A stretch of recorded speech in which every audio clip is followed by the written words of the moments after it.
رمضان المبارک میں کسی غریب کی مدد کرنی ہے تو ساتھ اس کی عزت بھی کرنی ہے۔ نبی پاک علیہ السلام کے دروازے پر جب یہ جملہ ایک ہے لیکن بڑا قیمتی ہے، صحابہ کہتے ہیں جب ہم دروازہ رسول پہ جاتے تھے خیرات بھی ملتی تھی اور عزت بھی ملتی تھی۔ خود بھیک دے خود ہی کہیں منگتے کا بھلا ہو، خیرات بھی ملتی تھی اور عزت بھی ملتی تھی۔ نبی پاک ساتھ عزت بھی دیتے تھے، مسکین کو غریب کو دیں اور خیر خائی کریں۔ جوتے بیچنے والے جوتوں کے ریٹ سستے کریں، کپڑا بیچنے والے کپڑے کا ریٹ، درزی صاحب بھی ریٹ سستا کریں، دکاندار بھی چیزوں کا ریٹ، حکیم صاحب پیسے کم لیں، ڈاکٹر پیسے کم کریں، حکومت نرخوں میں کمی کرے اور یہ کام اجتماعی طور پہ کریں۔ میرے نبی پاک نے فرمایا رمضان غمخواری کا مہینہ ہے، اس میں غمخواری کرنی ہے، دوسرے کا خیال کریں، احسان کریں، قربانی کریں۔ یہاں ہر چیز کا ریٹ بڑھ جاتا ہے رمضان شریف میں، ہر آدمی کہتا ہے میرا سیزن آ گیا ہے، توجہ بڑھائیں، خیال کریں، غمخواری کا مہینہ ہے۔ اور پھر آپ لوگوں سے یہ بھی گزارش ہے کہ رمضان المبارک کا جب مہینہ آئے تو جس آدمی کے ساتھ نیکی کرنی ہے وقت پہ کریں۔ کسی غریب کو پیسے دینے ہیں، کپڑے دینے ہیں تو یکم رمضان کو دیں۔ میں اکثر دوستوں سے پوچھتا ہوں، میں کہتا ہوں قاری صاحب نو جوڑا کدو دیندے ہو؟ کہندے 27 والے دن۔ میں کہا مینوں لگ گئی سمجھ، تہاڈی سازش ہے کہ جڑے سوان کے پا نہ لوے۔ ایویں مولوی چودھری صاحب دے نال دے کپڑے پا لے تے کتھے لکھیا ہے اینوں دینا ہے 27؟ تسی دسو 27 والے دن کو درزی سی کے دیندا ہے انہوں 3 گنا بھی پیسے دئیے تو کہندا ہے جڑے باقی نے انہاں دے نہیں بٹن پہ لگ دے میرے کولوں، کتھوں جوڑا سی کے؟ تو کس دن دیتے ہو قاری صاحب کو؟ کیا مقصد ہے؟ پہننے کے لیے دے رہے ہو یا اس لیے دے رہے ہو کہ نہ پہن سکے؟ تو بھائی آپ جب کسی کو کچھ چیز دیں گے تو کب دیں گے؟ جب وہ استعمال کر سکے۔ غریب کو لوگ فطرانہ دینے جاتے ہیں عید سے 1 دن پہلے، تو کیا کرے گا اس کا؟ نہ تو کپڑے خرید سکا نہ روٹی لا سکا، بلکہ میرے حضرت صاحب فرماتے ہیں رمضان سے پہلے دے دو، رمضان کی نیت کر کے رمضان سے 1-2 دن پہلے دے دو، اللہ رمضان جتنا ثواب ہی عطا فرمائے گا۔ رمضان سے پہلے دو جس کو کچھ ہے دن، قبل از وقت تیاری کرو۔ میرے قبلہ صاحب فرمایا کرتے اپنے کپڑے بعد میں، غریب کے بچوں کے کپڑے پہلے، اپنے گھر کی ضروریات بعد میں، غریبوں کی ضروریات، اس لیے کہ اللہ پاک نے ان کا رزق بھی ہمارے گھر بھیج دیا ہے، ہماری ڈیوٹی لگائی ہے کہ تم نے بانٹنے والے بنو، اور یہ ذہن بنائے کہ پتہ نہیں کس کا حصہ تھا جو اللہ نے میرے گھر بھیجا، یہ ذہن بنا کے بانٹ۔ اور جس کو دینے جائیں، ہاں آپ کو اجازت ہے تھوڑا بہت پتہ کرنے کی، لیکن تھوڑا بہت تفتیش کرنے کی اجازت، بال کی کھال اتارنے کی اجازت۔ میں نے دیکھا ہے لوگ غریبوں کا انٹرویو لیتے ہیں، تیرا تو فلانا کمانے والا نہیں، تیرا تو فلاں بچہ، او بھائی بہت سارے غریب ایسے ہیں، بڑے ہیں جو کمانے کی کوشش کرتے ہیں لیکن ان کا سبب نہیں بنتا۔ ہاں ہے ایسے لوگ جو سعودی عرب چلے گئے ہیں، کہتے ہیں تیرا تو فلاں باہر نہیں گیا ہے، لیکن سارے سعودی عرب جانے والے بھی مال کمانے کی طاقت نہیں رکھتے، کئی وہاں بھی بیٹھ کے بیچارے قرضوں میں الجھے ہوئے ہیں، وہاں والوں کے ظلم کا شکار ہے، بہت ساری آزمائشوں میں تو تفتیش عطا فرماتا ہے۔ تو نیت دیکھ تیری کس طرح کی، تو میرے بھائی غریب کو دیں، قبل از وقت دیں۔ رمضان مبارک میں چوتھا کام، بات آخری اور چوتھا کام سنیں، رمضان میں دین سیکھیں۔ شیطان قید ہوتا ہے زیادہ سے زیادہ، اور جب آدمیوں کا پیٹ خالی ہوتا ہے نا تو ذہن جو ہوتا ہے نا وہ بھی اس کا فریش ہوتا ہے، اس میں کوشش کریں دین سیکھنے کی۔ میرے نبی کریم صلی اللہ علیہ وسلم نے اس دین کو علم کا دین قرار دیا ہے، شعور کا دین قرار دیا ہے، فہم کا دین قرار دیا ہے۔ نبی پاک صلی اللہ علیہ وسلم نے فرمایا ایک عبادت کرنے والا عشاء کے بعد کھڑا ہو اور فجر تک نماز پڑھتا رہے، ایک عالم دین عشاء پڑھ کے سو جائے، اٹھ کے فجر پڑھ لے، تو وہ 70 عبادت کرنے والوں کا درجہ زیادہ نہیں، عالم کا درجہ پھر بھی زیادہ ہے، اس عالم دین کا درجہ زیادہ ہے، اس لیے کہ وہ لوگوں کو آگاہی دیتا ہے، شعور بخشتا ہے۔ یہ دین جو ہے یہ، اور نبی پاک صلی اللہ علیہ وسلم نے فرمایا عبادت کرنے والے پر عالم کا درجہ اتنا ہی زیادہ ہے جتنا میرا درجہ اپنے غلاموں پر زیادہ ہے۔ عالم کو حضور نے اتنا بڑا مقام دیا، دین سیکھیں، شعور حاصل کریں، یہ فقاہت کا دین ہے، شعور حاصل کرنے کا دین ہے۔ اور نبی پاک صلی اللہ علیہ وسلم نے فرمایا دین کی ایک بات سیکھ لینا 1000 نفل پڑھنے سے زیادہ درجہ رکھتی ہے، دین کی ایک بات سیکھ لینا 1000 جنازے میں شرکت سے زیادہ درجہ رکھتی، دین کی ایک بات سیکھ لینا، میرے نبی پاک صلی اللہ تعالی علیہ وسلم ارشاد فرماتے 1000 مریض کی عیادت کرنے سے زیادہ درجہ رکھتی، فرمایا جس نے رات کے ایک لمحے میں دین کی ایک بات سیکھی اللہ اسے ساری رات عبادت کرنے سے زیادہ ثواب عطا فرمائے گا۔ میرے ایسا فرمایا کرتے جب سیکھنے والے کو یہ ثواب ملے گا تو بتائیے سکھانے والے کو کتنا ثواب ملے، اسے اللہ کتنا درد۔ رمضان آ رہا ہے، شیطان قید ہے، دین پھیلانے کی کوشش کریں، جد و جہد کریں۔ بڑی نیند آتی ہے فجر پڑھ کے، لیکن اگر کسی کا ارادہ بن جائے کہ دین سیکھنا بھی ہے اور دین بچوں کو، تو پھر کوئی نیند غلبہ۔ ایک مثال ایک عالم نے سمجھائی، کوئی بزرگ تھے درویش عالم، ان کے پاس ایک عورت آئی، کہنے لگی میں بچوں کو سویرے بڑا جگاتی ہوں، بچے جاگتے نہیں نماز کے لیے۔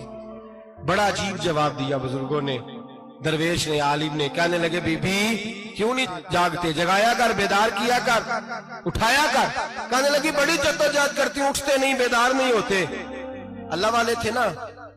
کہنے لگے یہ بتا اگر اس کمرے میں آگ لگ جائے تو پھر بچوں کو کیسے بیدار کرے گی؟ آگ سے بچانے کے لیے کیا کرے گی؟ پھر تو بالوں سے پکڑ بھی گھسیٹنا پڑا تو گھسیٹ کے کمرے سے لاؤں گی، پھر تو چوٹیں لگتی ہیں تو لگ جائے، پھر میں پرواہ نہیں کروں گی۔ آپ فرمانے لگے یوں سمجھ لے جہنم کی آگ جل رہی ہے، اگر تیرے بچے نے نماز نہ پڑھی تو آگ لگ جائے گی، اگر اس نے عبادت نہ کی تو اسے آگ، اب جیسے بھی تجھے اٹھانا پڑتا ہے اٹھا گھسیٹ کے باہر لا، لیکن اس کی نماز قضا۔ نیند بڑی آ رہی ہے سویرے، لیکن اگر دین نہ سیکھا تو مشکل ہو جائے گی۔ جیسے بھی اپنے آپ کو جگانا چاہیے، ہمت کرنی چاہیے، دلیری کرنی چاہیے۔ ہمیشہ مدحت خیر الانام میں گزرے۔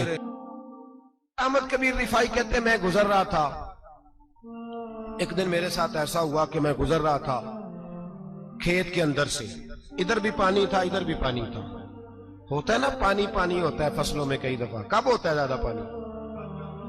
نہیں جدو کدو قریب ہے جی، اور جب کدو کرتے ہیں نا تو دونوں جانب پانی بھرا ہوتا ہے نا جی، وہ ٹریکٹر بھی پانی میں چلتا ہے۔ میں پینڈو ہوں نا، مجھے زیادہ پتا ہے تو کیا حالات ہوتے ہیں۔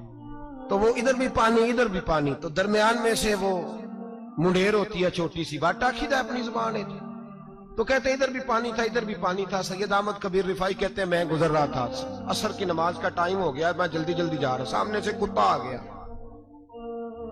انسان اشرف المخلوقات ہے، لیکن وہ اللہ کا شکر کرے گا کہ اس نے مجھے اشرف بنایا ہے۔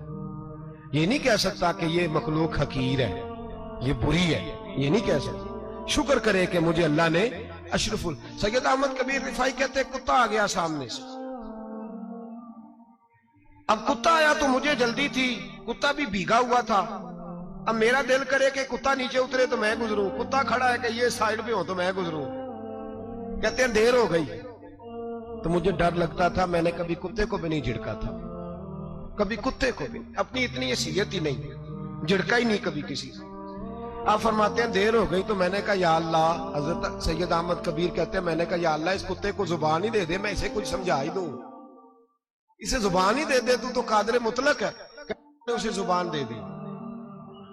تو میں نے کتے سے کہا نیچے اتر جا، میں نے نماز پڑھنی ہے۔ تو کہنے لگا بابا جی آپ اتر جائیں، آپ اتر جائیں، آپ اتر جائیں، میں کیوں اتروں؟ تو سید احمد کبیر رفاعی کہتے ہیں میں نے اس سے کہا کہ بات یہ ہے کہ میرے اوپر نماز فرض ہے، تیرے اوپر فرض نہیں، تو میں نے نماز پڑھنی ہے، اگر میں کھیت میں اتر گیا تو کیچڑ ہے، میرے کپڑوں کو مٹی لگ جائے گی، پتہ نہیں پانی پاک ہے کہ ناپاک ہے، تو تو اتر جا، تیرے اوپر نماز نہیں فرض، تو مجھے جانے دے۔ تو سید احمد کبیر رفاعی کہتے ہیں اس نے ایسی بات کی کہ میرے اوپر وجد طاری ہو گیا، کتے نے بات کی تو میں کانپنے لگا۔ راتی جاگے شیخ صدامے، راتی جاگ دے کتے تیتھوں اتے، مالک دا در مول نہ چھڑ دے، پامے مارو 100 جتے تیتھوں اتے، وہ ایک برکی دا قدر پچھانن، پامے مالک ہو من ستے تیتھوں اتے، رکھا سکھا کھا دنے جار رکھاں وچ ستے تے تیتھوں اتے، اٹھ بلیا چل یار منا لے نہیں تے بازی لے گئے نہیں کتے، اٹھ بلیا چل یار منا لے نہیں تے بازی لے گئے کتے تے تیتھوں اتے۔ سید احمد کبیر رفاعی کہتے ہیں وہ مجھے کہنے لگا آپ اتر جائے، تو میں نے کہا بھائی میرے اوپر نماز فرض ہے، تیرے اوپر فرض نہیں، تو اتر جا، میرے کپڑے آلودہ ہو جائیں گے تو کیا کروں گا؟ تو کہتے ہیں اس نے بات کی تو میں گھبرا گیا اور چھلانگ لگا کے میں کھیت میں اتر گیا۔ مجھے کہنے لگا بابا جی کپڑے اگر آپ کے کیچڑ سے آلودہ ہو گئے تو پانی سے صاف ہو جائیں گے، اور اگر مجھے حقیر جان کے آپ کا دل آلودہ ہو گیا تو 7 سمندروں سے بھی صاف نہیں ہوگا۔ کپڑے پانی سے دھل جائیں گے، اور دل اگر تکبر سے آلودہ ہوا تو 7 سمندروں سے بھی صحیح ہو سکتا نہ حقیر نہیں جاننا، نہ مولوی کو، نہ صوفی کو، نہ درویش کو، نہ کھیت میں کام کرنے والے کو، نہ پٹھے پہ مزدوری کرنے والے کو، نہ گاڑی کا شیشہ صاف کرنے والے کو، نہ تیل ڈالنے والے کو، نہ کسی کو حقیر نہ جان، نہ کسی کے حال پہ طنز کر، نہ کسی کے غم کا مذاق اڑا، وہ جسے چاہے جیسا نواز دے۔ یہ مزاج لطف رسول ہے۔ نہ کوئی آیا لے کے چلا گیا، کوئی عمر بھر بھی نہ پا سکا، میرے مولا تجھ سے گلا نہیں، یہ تو اپنا اپنا نصیب ہے۔ بھائی حقیر نہیں جاننا۔ سید احمد کبیر رفاعی فرماتے ہیں وہ کتا تو گزر گیا، میں دوڑا گھر گیا، جا کے میں نے غسل کیا، کپڑے بدلے۔ فرماتے ہیں پہلے بھی میں اثر پڑتا تھا، پر آج جب نماز پڑھی تو بڑا ہی مزہ آیا۔ میں سر سجدے میں رکھوں میرا اٹھانے کو جی ہی نہ چاہے، میں رکوع میں جاؤں تو میرا سر اٹھانے کو دل ہی نہ چاہے، میرا دل کرے آج مغرب لیٹ ہو جائے، آج سورج دیر سے غروب ہو، میں آج سارا دن اثر ہی پڑتا رہوں۔ بھائی جب تو عاجزی والی پڑھتا۔ اور اگر آپ نے ابھی تک ہمارا چینل سبسکرائب نہیں کیا تو فوراً سبسکرائب کیجیے، ساتھ ہی بیل آئیکن پر کلک کریں تاکہ مزید آنے والی ویڈیو ہے وہ آپ کو وقت پر ملتی رہے۔